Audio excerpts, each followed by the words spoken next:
ಎಲ್ಲರಿಗೂ ನಮಸ್ಕಾರ.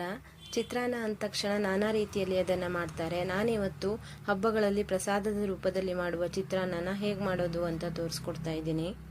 ಮೊದಲಿಗೆ ಒಲೆ ಮೇಲೆ ಒಂದು ಪ್ಯಾನನ್ನು ಇಟ್ಕೊಂಡು 3 ಚಮಚ ಆಗುವಷ್ಟು ಎಣ್ಣೆನ ಹಾಕ್ಕೊಂಡು, ಎಣ್ಣೆ ಬಿಸಿ ಆದಮೇಲೆ ಸ್ವಲ್ಪ ಕಡಲೆಕಾಯಿ ಬೀಜವನ್ನು ಹಾಕಿ ಕೆಂಪಿಗೆ ಹುರ್ಕೊಂಡು ಎತ್ತಿಟ್ಕೊತಾ ಇದ್ದೀನಿ. ನಂತರ ಅದೇ ಎಣ್ಣೆಗೆ 1 ಚಮಚ ಆಗುವಷ್ಟು ಉದ್ದಿನಬೇಳೆ ಕಡಲೆಬೇಳೆಯನ್ನು ಹಾಕ್ಕೊಂಡು, ಅರ್ಧ ಚಮಚ ಸಾಸಿವೆ, ಅರ್ಧ ಚಮಚ ಜೀರಿಗೆಯನ್ನು ಹಾಕ್ಕೊಂಡು ಕೆಂಪಗಾಗೋವರೆಗೂ ಫ್ರೈ ಮಾಡ್ಕೊತಾ ಇದ್ದೀನಿ.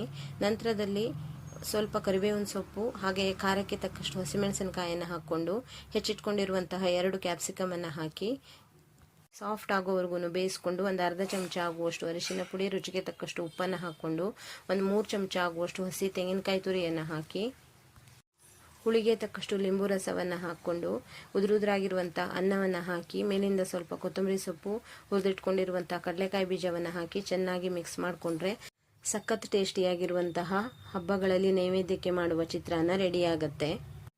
Thank you. ಇಷ್ಟ ಆದರೆ ಒಂದು ಲೈಕ್ ಮಾಡಿ.